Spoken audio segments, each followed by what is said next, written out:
Parfois, faire ce qui est juste revient de la manière la plus inattendue.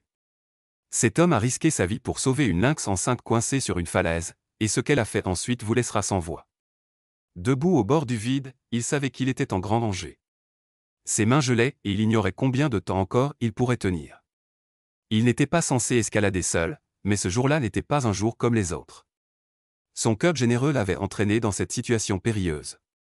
La veille encore, il était ravi de commencer sa première vraie aventure en tant que garde forestier dans le parc national. Roland avait compté les jours jusqu'à son premier jour. Mais sa première semaine ne s'était pas déroulée comme il l'espérait. L'équipe était plutôt sympa, mais en tant que débutant, il héritait des corvées que personne ne voulait nettoyer le matériel, trier les papiers. Rien de ce pourquoi il s'était engagé. Ce qu'il voulait, c'était être dans la nature. Le parc surveillait la faune grâce à des caméras disposées dans différentes zones, et un après-midi froid, plusieurs d'entre elles se sont éteintes d'un coup. La zone concernée, les falaises. Y aller prendrait du temps, et il faudrait camper sur place dans des températures glaciales. Personne n'avait envie de cette expédition. Tout le monde s'est regardé en souriant, il savait déjà qui allait y aller. Roland aussi. Il n'avait même pas besoin de l'entendre. Mais ce qu'ils ignoraient, c'est qu'il en avait envie. Il rêvait de quitter le bureau pour aller dans les montagnes. La paperasse le rendait fou. Avant qu'il ne puisse changer d'avis, il a pris son équipement et s'est mis en route. Il aurait aimé partir à cheval, mais ne connaissant pas bien le terrain et avec la nuit qui tombait, il a préféré un des véhicules tout-terrain du parc. Il a atteint les falaises et vérifié les caméras. Il n'a pas mis longtemps à comprendre ce qui s'était passé, un câble principal avait été rongé. Il s'est mis à réparer, puis a pris un moment pour admirer la vue avant d'installer sa tente. La nuit a été paisible mais glaciale. Même emmitouflé, le vent le transperçait. Au matin, il faisait toujours aussi froid. Il a rapidement rangé ses affaires, prêt à rentrer jusqu'à ce que sa radio grésille. 2 randonneurs étaient portés disparus près des falaises. Roland était le plus proche, alors l'équipe lui a demandé de faire un tour et de signaler ce qu'il trouvait. Il a conduit prudemment, s'arrêtant ici et là pour chercher un indice.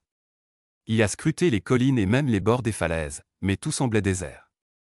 Puis, un autre message est arrivé, les randonneurs avaient été retrouvés. Ils pouvaient rentrer. Mais juste au moment de partir, quelque chose a attiré son attention. Là, non loin du bord, se tenait un lynx. Le cœur de Roland a bondi. Il a saisi ses jumelles, ce qu'il a vu lui a retourné l'estomac. Le lynx n'était pas juste là, il était coincé. Sa patte était coincée et il bougeait à peine. Il a aussitôt signalé la situation, mais l'équipe lui a dit qu'il faudrait des heures avant que quelqu'un n'arrive. Le lynx avait l'air vraiment mal. L'équipe a averti Roland de ne pas s'approcher seul, mais il ne pouvait pas l'abandonner. Il était jeune, et avait toujours eu un faible pour les animaux. Ignorant les avertissements, il a attaché une corde à un arbre proche et a commencé à descendre. Le lynx ne bougeait pas à son approche, mais avant qu'il ne l'atteigne, le drap est arrivé. La corde, frottant contre une roche tranchante, s'est rompue. Soudain, Roland s'est retrouvé suspendu uniquement par ses doigts. Ses mains étaient engourdies, la panique l'envahissait. Sa décision de venir en aide à l'animal pouvait lui coûter la vie. Mais cette pensée lui a donné un regain de force. Il s'est forcé à grimper encore. Finalement, il a senti le sol sous ses pieds. À sa surprise, la corniche où se trouvait le lynx était bien plus grand qu'il ne l'imaginait. Encore plus surprenant, un sentier y menait directement. Il aurait pu y aller à pied. Mais maintenant qu'il était là, plus question de faire demi-tour. Le lynx le regardait approcher. Il ne grognait pas, ne fuyait pas. Peut-être que le froid ou la douleur l'avaient calmé, mais il ne semblait pas avoir peur. Sa patte était coincée dans un trou, tordue à un angle anormal, elle était clairement cassée. Roland savait qu'il fallait agir vite.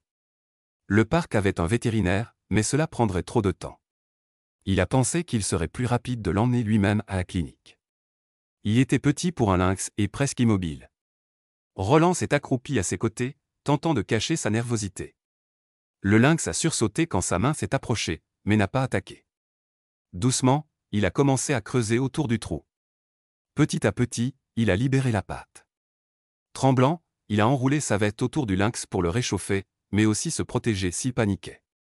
Puis, le tenant contre lui, il a emprunté le chemin facile pour retourner au véhicule. Le lynx est resté calme tout le long. Mais Roland, lui, tremblait. Entre la descente et le portage, il était exténué. Mais pas question de se reposer. Le lynx était recroquevillé, à peine conscient. Il a prévenu la clinique par radio, puis a foncé. À son arrivée, plusieurs gardes l'attendaient. Leurs mâchoires se sont décrochées en voyant ce qu'il transportait. Roland a attendu anxieusement pendant que le vétérinaire l'examinait. Pendant ce temps, les autres rangers secouaient la tête. Ils pensaient qu'il était fou. Maintenant, il était responsable. Comment allait-il s'occuper d'un animal sauvage blessé? N'aurait-il pas été plus simple de laisser la nature suivre son cours? Mais Roland ne voulait rien entendre. Il pensait qu'elle méritait une chance, et il était prêt à tout. Quand la vétérinaire est revenue, elle n'apportait pas les nouvelles qu'il attendait. Oui, la lynx avait besoin d'une opération mais pas immédiatement. Elle était enceinte. Les médicaments nécessaires à la chirurgie pouvaient nuire au petit à naître, donc il fallait attendre. La vétérinaire a immobilisé la patte et lui a donné des médicaments sans danger pour les bébés. Roland l'a ensuite ramenée à sa cabane, décidé à s'en occuper lui-même. À sa surprise, elle s'est adaptée rapidement. Elle mangeait, puis se recroquevillait pour dormir. Les jours passaient, puis elle a commencé le travail. Roland est resté à ses côtés pendant que les petits voyaient le jour. Dès leur naissance, l'opération a été programmée. Mais pendant la convalescence, les petits avaient besoin de soins constants. Roland n'a pas hésité. Toutes les 2 heures, il les nourrissait avec une formule spéciale, dormant à peine mais cela ne le dérangeait pas. Heureusement, l'opération a été un succès. Dès que les médicaments ont quitté son organisme, Roland a ramené les petits à leur mère. Les retrouvailles étaient émouvantes. Elle les a léchés sans cesse, et ils se sont blottis contre elle comme s'ils n'avaient jamais été séparés. Ce qui a le plus touché Roland, c'est leur attitude envers lui. Ils se sont aussi blottis contre lui comme s'il faisait partie de la famille. La lynx a guéri vite. Bientôt, il a été temps de les relâcher. Roland les a ramenés aux falaises, l'endroit même où il l'avait trouvé. Il a ouvert la cage et observé la petite famille bondir vers la liberté. La mère s'est arrêtée un instant, puis s'est élancée, ses petits sur les talons. Roland est resté là, souriant, conscient de la chance qu'il avait eue de les sauver. À l'époque, il ne savait pas que ce moment reviendrait vers lui de la manière la plus inattendue. Les années ont passé. Roland n'était plus le petit nouveau. Il était devenu un garde expérimenté, mais son amour des animaux n'avait pas changé. Il se sentait toujours chez lui en aidant la faune. C'est pourquoi il n'a pas hésité quand on lui a demandé d'inspecter les sentiers au bord de la rivière après plusieurs jours de pluie torrentielle. La rivière risquait d'inonder les campings et de mettre les visiteurs en danger. Au début, tout semblait normal. La rivière était haute mais stable. Puis, soudain, un grondement sourd a rempli l'air. Roland s'est tourné vers les falaises juste à temps pour voir une masse sombre et épaisse foncer sur lui. Ce n'était pas un nuage, c'était un glissement de terrain. Roland n'avait pas le temps de fuir, seulement d'agir. Il s'est accroché à un arbre proche de toutes ses forces. La boue a rugi en passant, épaisse et rapide. Il a serré les dents, refusant d'être emporté. Mais la force était trop puissante. Sa prise a lâché, et en quelques secondes, il a été englouti. Il s'est débattu pour garder la tête hors de la boue, mais la pression l'écrasait.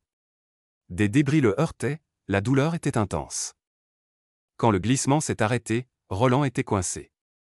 Il ne pouvait plus bouger. Ses bras étaient bloqués, la boue l'étouffait. Son seul espoir, qu'on l'ait vu peut-être un garde via les caméras, ou quelqu'un à proximité. Du moins, c'est ce qu'il pensait.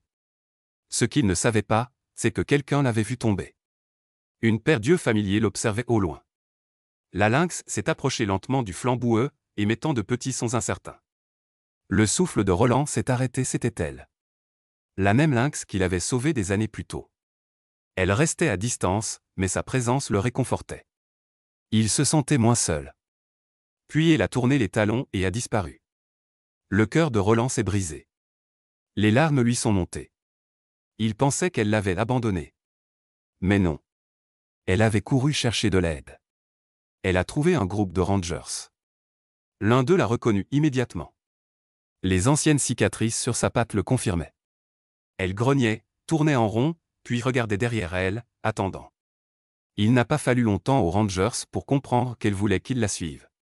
Ils l'ont suivie, et quand ils traînaient, elle ralentissait, déterminée à ne pas les perdre.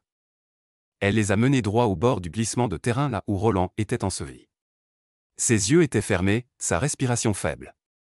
Mais ensuite, il a entendu des voix. Les secours étaient là. Les Rangers l'ont dégagé rapidement. Le lynx est resté à l'écart, observant. Roland était blessé, il le sentait. Mais il était vivant. Grâce à elle. La lynx qu'il avait sauvée lui avait rendu l'appareil.